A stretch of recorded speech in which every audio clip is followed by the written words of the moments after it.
This video sponsored by BuyMode e-shopping app.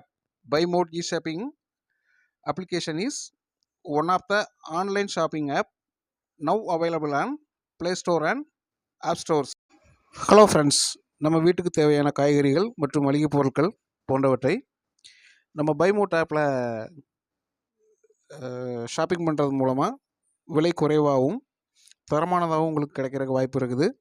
இதை நீங்கள் பயன்படுத்துறது மட்டும் இல்லாமல் உங்களோட நண்பர்களுக்கும் உறவுகளுக்கும் சொல்லுங்கள்.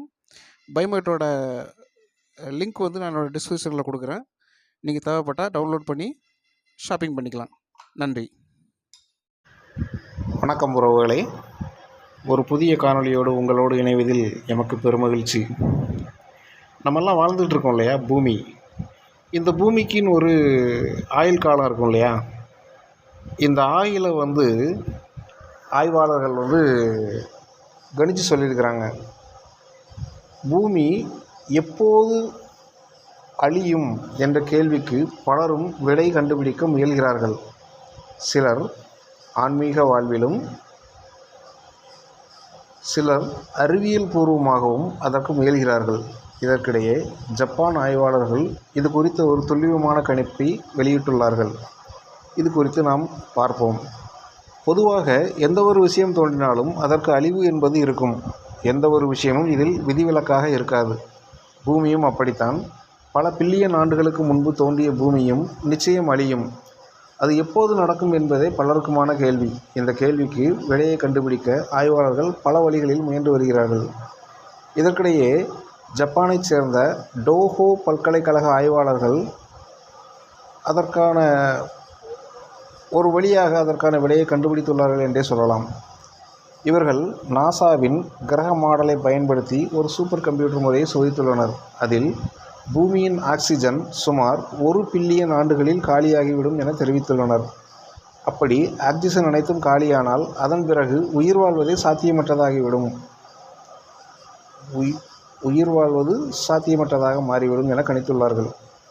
பூமியில் வரும் காலங்களில் என்ன மாதிரியான பரிணாம வளர்ச்சி ஏற்படும் என்பதை கணித்து சுமார் 4 லட்சம் முறை வெவ்வேறு மாடல்களை செய்து பார்த்த பிறகு இந்த அறிவிப்பை கூறியுள்ளார்கள். சூரியன் வயதாக அது வெப்பமானதாகவும் பிரகாசமானதாகவும் மாறும். இது பூமியின் காலநிலையை பாதிக்கும். பூமியின் பெரும்பகுதி நீரால் சூழ்ந்துள்ள நிலையில் அவை பெருமளவு ஆவியாகும். இதனால் பூமியின் வெப்பநிலை உயரும். கார்பன் சைக்கிள் பலவீனமடையும். இதனால் தாவரங்கள் அதிகம் உயிரிழக்கும் என்பதால் ஆக்சிஜன் உற்பத்தி குறையும். இதனால் மீத்தேன் அதிகரிக்கும். பல பில்லியன் ஆண்டுகளுக்கு முன்பு வளிமண்டலம் மீத்தேன் அதிக அளவில் இருந்ததே, அதே நிலை மீண்டும் ஏற்படும். கிரேட் ஆக்சிஜனேற்ற நிகழ்வுக்கு முந்தைய பூமியை போன்ற ஒரு சூழ்நிலை ஏற்படும் என்று கணித்துள்ளார்கள்.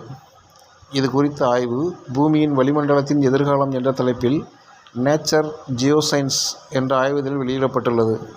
அதில்தான் பூமியில் மனிதர்கள் வாழ தேவையான அளவு ஆக்சிஜன் 1 பில்லியன் ஆண்டுகள் மட்டுமே இருக்கும் என தெரிவிக்கப்பட்டுள்ளது.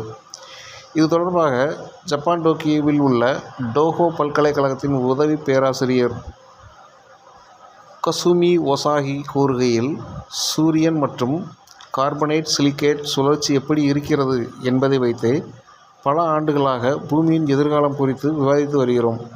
அதில் நாம் முக்கியமாக கவனிப்பது வளிமண்டலத்தில் உள்ள CO2 அளவு தொடர்ந்து குறைவதும் பூமி தொடர்ச்சியாக வெப்பமயமாதலும் ஆகும். அதிக வெப்பம் காரணமாக ஒளிச்சேர்க்கை பாதிக்கப்படும். அதே போல வளிமண்டலத்தில் உள்ள கார்பன் டை ஆக்சைடு அளவு குறையும். இதனால் பூமியின் பயோஸ்பியர் 2 மில்லியன் ஆண்டுகளில் முடிவுக்கு வரும் என்று பொதுவாக கருதப்படுகிறது. மேலும் வருங்காலங்களில் பூமியில் உள்ள ஆக்சிஜன் அளவுகளும் குறையும் என்று எதிர்பார்க்கலாம். பூமியில் ஆக்சிஜன் அளவு குறையும் பொழுது உயிர்கள் வாழ முடியும் என்ற போதும் அதில் தற்போதைய நிலையிலிருந்து மிகவும் மாறுபட்டதாக இருக்கும். அதே சமயம் வெப்பம் CO2 பற்றாக்குறை காரணமாக பூமி 2 பில்லியன் ஆண்டுகளில் நிலையும் என முதலில் கூறப்பட்ட நிலையில் இந்த ஆய்வின் முடிவில் 1 பில்லியன் ஆண்டுகளில் நிகழக்கூடும் என்று தெரிவிக்கப்பட்டுள்ளது. அதாவது எளிமையாக சொல்ல வேண்டுமென்றால், சூரியன் வயதாகும் போது அது அதீதமாக வெப்பமானதாக மாறும். இதனால் ஆக்சிஜன் குறையும். இதனால் பூமி 1 பில்லியன் ஆண்டுகளில் அழியும் என்று கணித்துள்ளார்கள். என்ன உறவுகளே, இந்த காணொளி உங்களுக்கு மிகவும் பயனுள்ளதாக இருந்திருக்கும் என்று நம்புகிறேன். மீண்டும் ஒரு புதிய காணொளியோடு உங்களோடு விரைவில் இணைகிறேன். இது வரைக்கும் நம்ம சேனலை சப்ஸ்கிரைப் பண்ணாமல் இருக்கிறவங்க சப்ஸ்கிரைப் பண்ணுங்கள். நன்றி, வணக்கம்.